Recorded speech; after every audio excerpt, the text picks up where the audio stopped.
You were on bond for a theft case, and now you picked up another theft case. You now stand charged yet again with another theft. You're facing another 6 months in jail and or a $2,000 fine. We're going to do probable cause. You have the right to remain silent. Anything you say can or will be used against you. You have the right to have an attorney present. If you cannot afford one, one will be appointed to you, sir. Yes, Judge. On February 7th, 2025, the complainant observed the defendant trying on sunglasses in their store in the Galleria Mall. And after the defendant left the store, the complainant noticed the sunglasses were missing. The complainant then reviewed surveillance in which he was able to see the defendant putting the sunglasses in his front right pocket and leaving the store passing all points of sale. The complainant then flagged down an officer who was able to locate and detain the defendant. The defendant was wearing the sunglasses on his face and admitted to concealing them. The sunglasses were valued at $350. Mr. Taylor, I'm going to find that there's probable cause to go forward with your case. I am now revoking your bond on the first case. Goes with you. Unacceptable. We will not continue to give you PR bonds. This is your third one. No more. I will appoint you a lawyer today, but you're staying with me. No going to the Galleria at all. Was the prior theft at the Galleria as well? It was at a CVS, Your Honor. Okay. No going to any CVS's, and I don't want you at the Houston Galleria. Do you understand? Sure. If I find that I don't know if you're going to get out. You get out, you pick up a third case, I'm going to go absolutely nuts on the bond. Do you understand? Goes with you. Good morning, Mr. Guzman. Morning.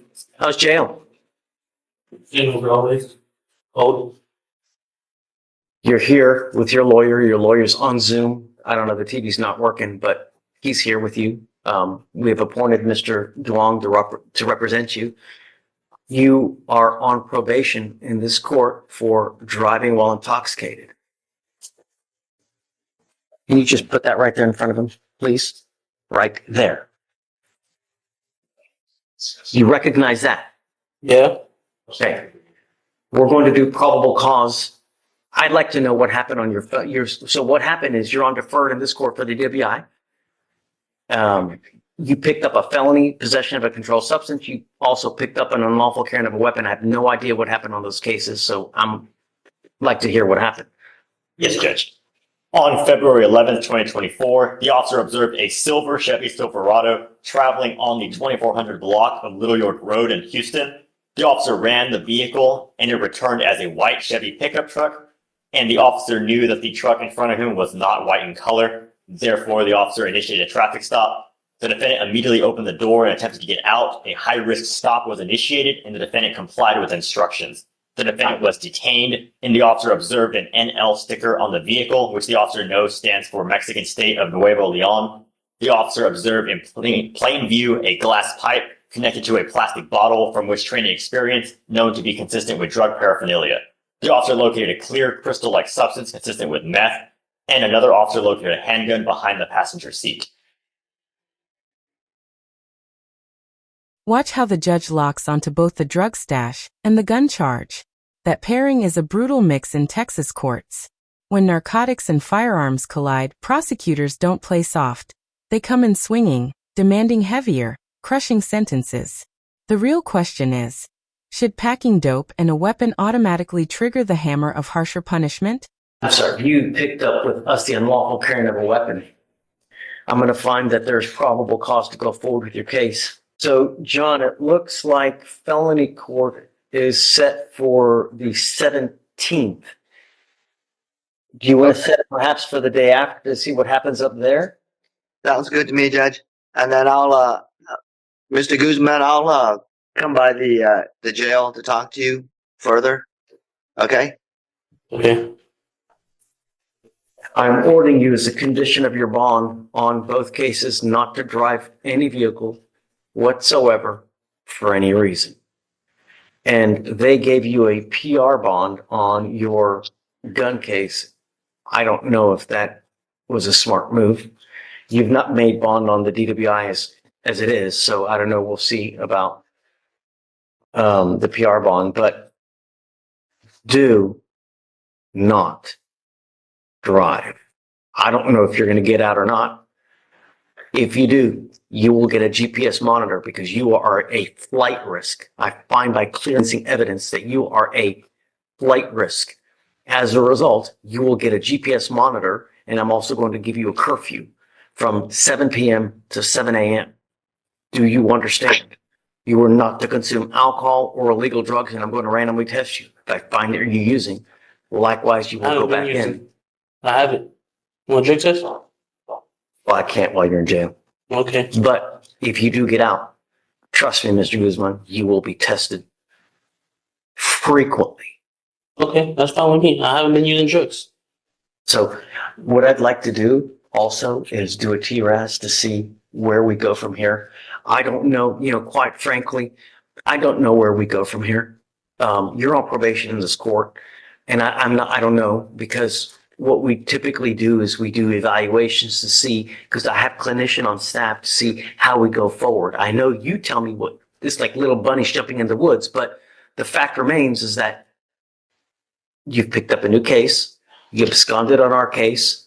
We had issues with that. Now we've got issues here of what happened with these cases. So we will have you evaluated to see how we go forward. And I don't know, they may say residential treatment. They may say outpatient treatment. I have no idea, but that's why I have clinicians on staff, because they are better.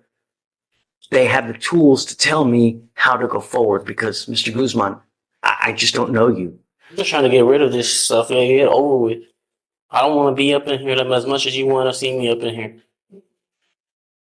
So if you don't mind setting them up for our TRAS, and then we'll go from there. So John, The reset date was 3/17, Judge? no, he's set for February 17th. So next, Okay, I got you. So he's going on Monday, he's set for felony court. So I guess we'll do, the next day, and we'll figure out where we go. Huh? Yeah, I'll have to zoom in, Judge, because I'm out for the rest of next week. So I mean, Okay. Yeah, no issue. No problem. That's where we have it. Okay. so the 18th. Yes. Okay, gotcha. Okay. All right, Judge. Thanks. All right, Guzman, I'll talk to you. Later. So do you mind those conditions, please? And we'll have him sign it. All right. All right, man. All right, Good luck. thank you, Judge. Have a good weekend, man. Excuse You me. too, man. Happy Valentine's Day. You too. So you're charged with terroristic threat. You're facing up to 6 months in jail and or a $2,000 fine. We're going to do probable cause. You have the right to remain silent. Anything you say can or will be used against you. You have the right to have an attorney present. If you cannot afford one, one will be appointed to you, sir. Yes, Judge.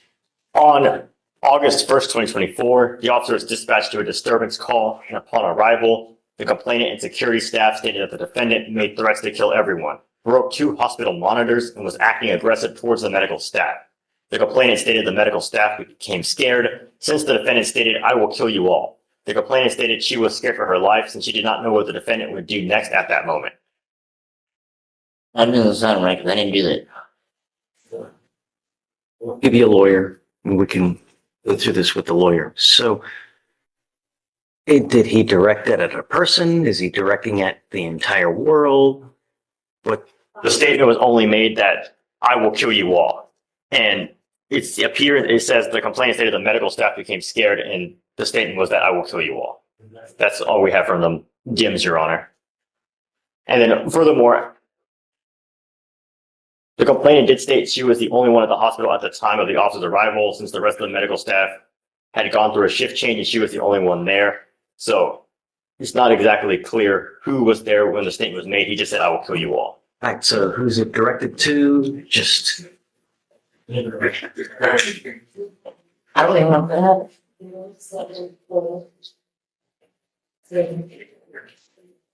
The DIMS does state that the defendant started to act aggressive towards the medical staff. and So I think that's why she was scared, right? it appears that because it followed on saying the defendant was, the complainant said she was scared and the medical staff was scared since he said, "I will kill you all." So it appears that it was directed towards the medical staff as he was acting aggressive towards the medical staff. That's brutal. Curfew slapped on, GPS tracker strapped tight, and bond conditions stacked high. The judge isn't hiding it. He's convinced this guy's a flight risk. But here's the punch. Do these hardline restrictions really force accountability? Or are they just a trap designed to make defendants crash and burn? Appears. Because there's just two distinct, Hunch. sentences, Your Honor, where he acted aggressive towards the medical staff and the complainant stated the medical staff became scared since the defendant stated, "I will kill you all." I thought he did time for that too. Mr. Mickish, I'm going to find that there's no probable cause to go forward with your case, but you need to be careful. Yeah. Scaring people can kind of hurt them. You know what I mean? Your Honor, I don't. Look, no. Mr.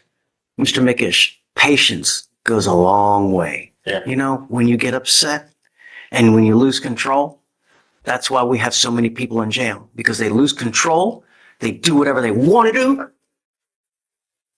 and they don't think, if I do this, what's going to happen? If I say this, what's going to happen? Be careful. All right? All right, just hang tight for me in the back. All right, Ms. Fernandez, you have been given 2 PR bonds, and your case is nearly 250 days old. They are still allowing you to take this plea bargain agreement where if you complete a class, your case will be dismissed. They are giving you only until Monday. So what we will do is we will reset your case until then. If it's not done, we will have to go another route. If you ever miss court again, you will not get any more PR bonds. That will be the 3rd time that you have failed to appear for court, and it will not go well. Do you understand? You have a lawyer. It is your responsibility to stay in touch with the lawyer, and they can always get a hold of us. But there's no excuse. No tolerance anymore. Okay? Good luck. Thank you. You are charged with unlawful carrying of a weapon. You are facing up to a year in jail and or a $4,000 fine. We are going to do probable cause. You have the right to remain silent. Anything you say can and will be used against you. You have the right to have an attorney present. If you cannot afford one will be appointed to you. Yes, Judge. On February 9th, 2025, the officer was dispatched to an assist the officer call in regards to a shots fired at 1700 Travis Street. The defendant was detained because the officer observed an unidentified individual discharge a firearm, and the defendant was within that group of people. The defendant admitted to the officer that he had 2 ecstasy pills in his right front pocket and that there was an AR pistol in the SUV the defendant was driving. The officer completed a search of the defendant and located 2 methamphetamine pills in his front right pocket, and the defendant informed the officer that he was aware of the AR pistol in the SUV prior to him getting behind the wheel. The officer located the AR pistol on the floor in the 2nd row of the SUV within reach of the driver.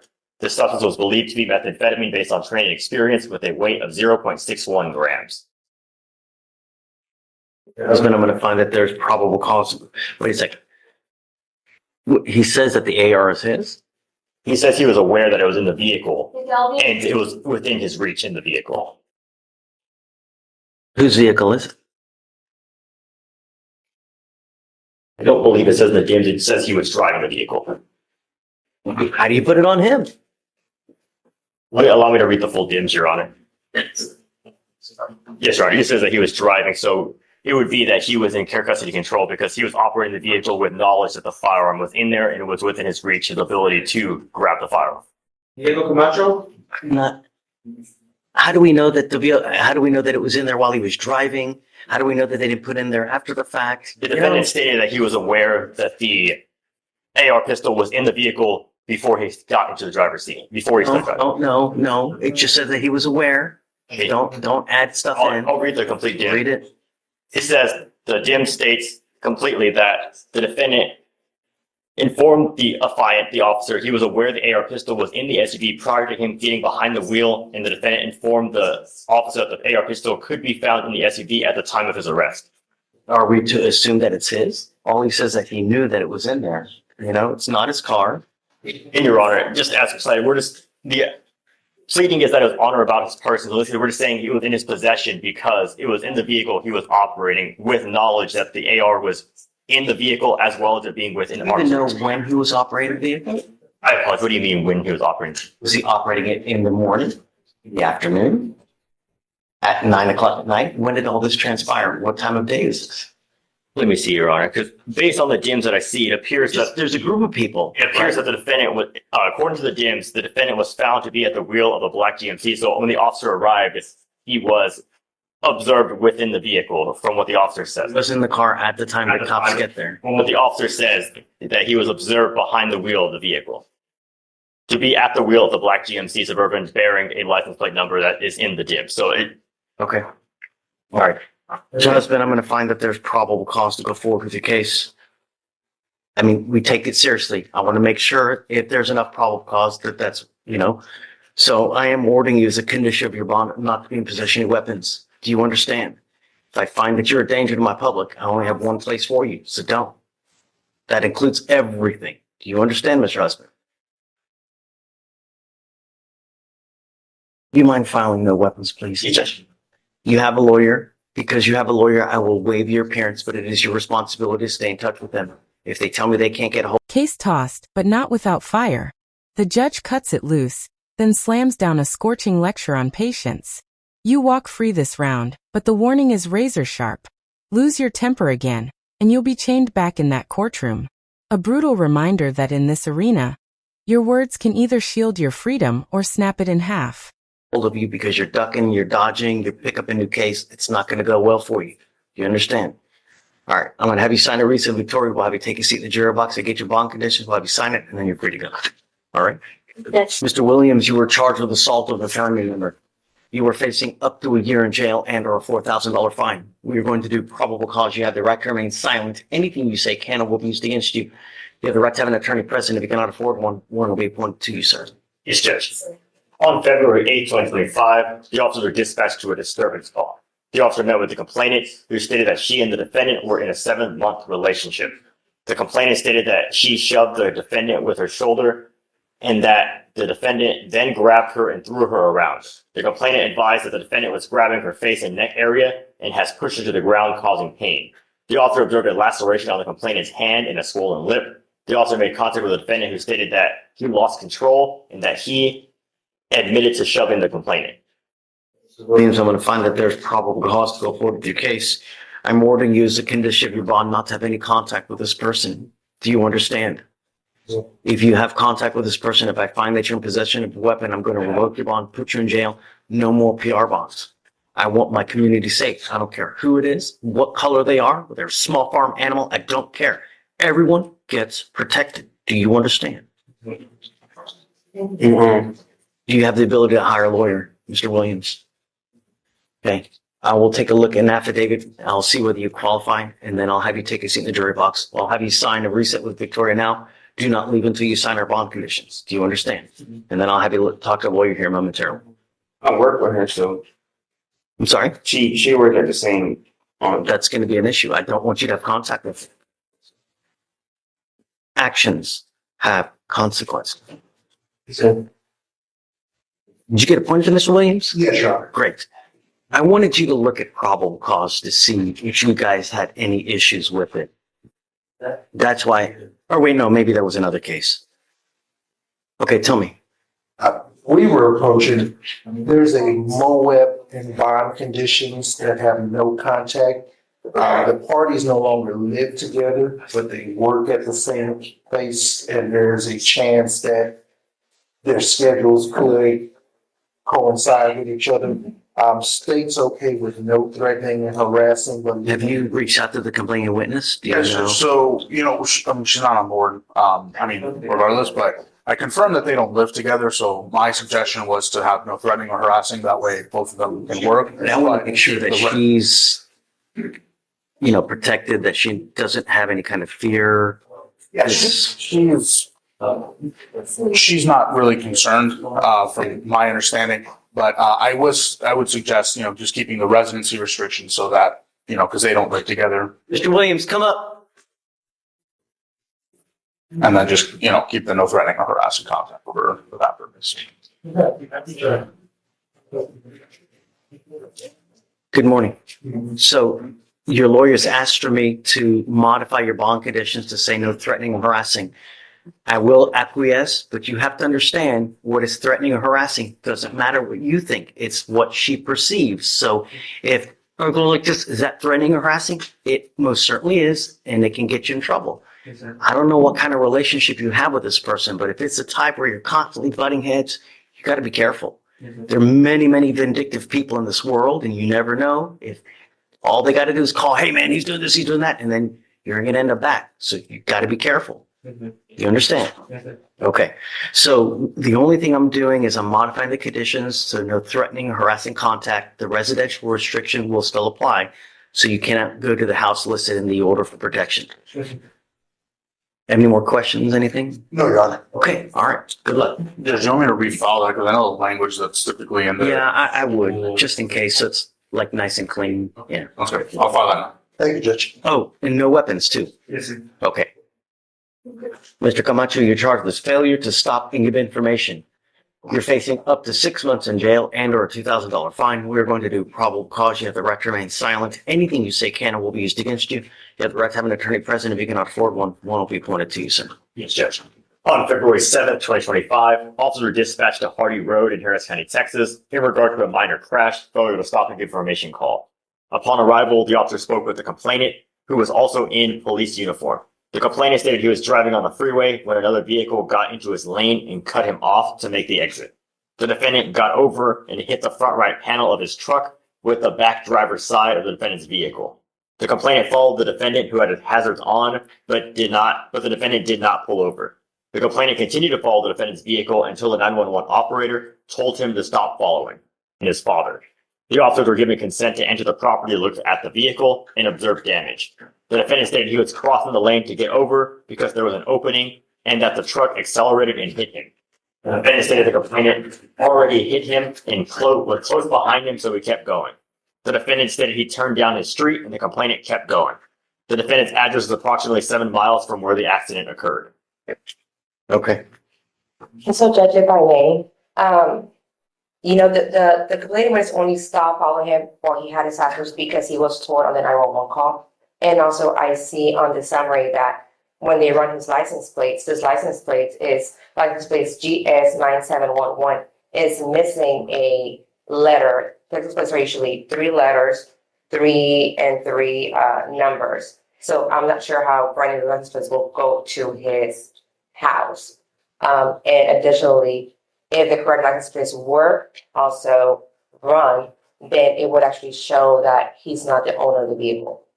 So I'm not sure how they were able to identify. Well, somehow they got to the house, right? Yes, Judge. They ran it and they got to an address and they went there and met with the defendant. And then he states that he was driving, right? And the collision occurred, and then he took off. I don't know your license plate. I have no idea. I mean, did they have the full license plate or did they not?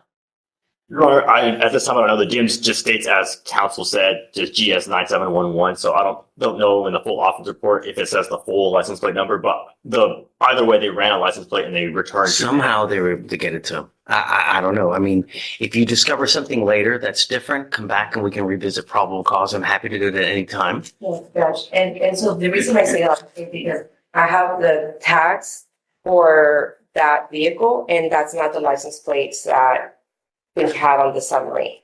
And that's I mean, really, we'd have to set it for a formal hearing. Okay, Judge. Because I have to give them time to be able to respond to that as well, because that's more, I mean, this is just a mere probable cause here. Your Honor, in the OR, there is the complete license plate. It's the RSG and it continues on. So That's all good. So you're saying he was in the DIMS? in the DIMS, it was missing a letter, but in the full OR, they have the complete license number. Yeah, pull the 911 tapes, see what the 911 tape We'll wait says, for right? that, It may yeah. be different, maybe they'll have the whole thing on the 911 tape, Yes, sir. So, Mr. Camacho, I'm going to find that there's probable cause to go forward with your case. Have you run his license? See, he has a valid license. We're running, Your Honor. You are not allowed to drive unless you have a valid Texas driver license and liability insurance in your name. Do you understand? Yes, sir. That is a condition of your bond. So if I find that you're driving and you don't have a license or you don't have insurance, I'm going to revoke your bond. I'll put you in jail. No more PR bonds. Oh, Your Honor. You understand? Yes, sir. Okay, now you have a lawyer. Good job having a lawyer because you do. I will waive your appearance, but it is your responsibility to stay in touch with her. You don't have to come back to court. She'll let you know when you have to come back to court. All right. All right. I'm going to have you sign a receipt of Victoria. We'll have you take a seat in the jury box while we get your bond conditions. We'll have you sign it and then you'll be free to go. All right. Thanks. Yes, ma'am. We're Lauren Thompson. Ms. Thompson, you're charged with driving while intoxicated. You're facing up to 6 months in jail and or a $2,000 fine. We're going to do probable cause. You have the right to remain silent. Anything you say can and will be used against you. You have the right to have an attorney present. If you cannot afford one, one will be appointed to you. One moment, Your Honor. It's Thompson, correct? Oh, sorry. Okay. Okay.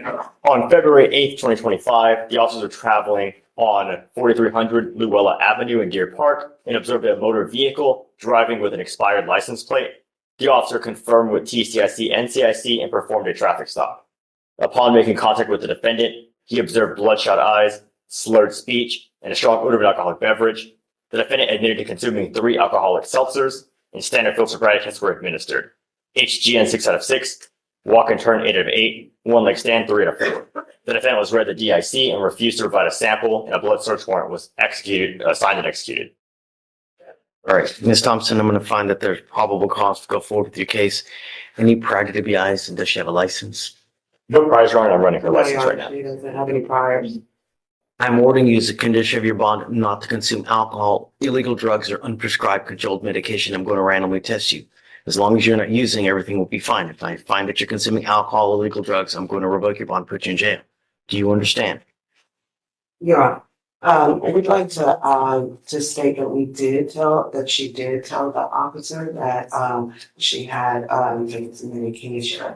So she did explain to the officer that she was under some medication. So we would like our concern is the revocation of her license. There's motions for. I'm not revoking your license. I mean, you may continue to drive, just if it does become suspended at a later point, you just have to be cognizant of that it does, that you're not allowed to drive. So just be careful. You know, I don't know what's going to happen with the ALR hearing and all that. So just be careful. Now, you have a lawyer. Because you have a lawyer, I will waive your appearance. You don't have to waste your time coming to court, but you must stay in touch with her and she'll tell you if and when you have to come back to court. Just don't consume alcohol. Don't use illegal drugs. If you're taking or no unprescribed controlled medication. If you're taking medication prescribed by a doctor, that's absolutely fine. You tell us, Your Honor. Okay, just understand that if you're taking a controlled substance, even prescribed by a doctor, if you take too much, it can be an intoxicant. And if you get in a car, it's bad news. So you just be very, very careful. You understand? Okay, thank you, Your Honor. I'm going to have you sign a receipt. Victoria will have you sign your bond condition for Fleischer, and then you guys are free to go. Thanks. That way.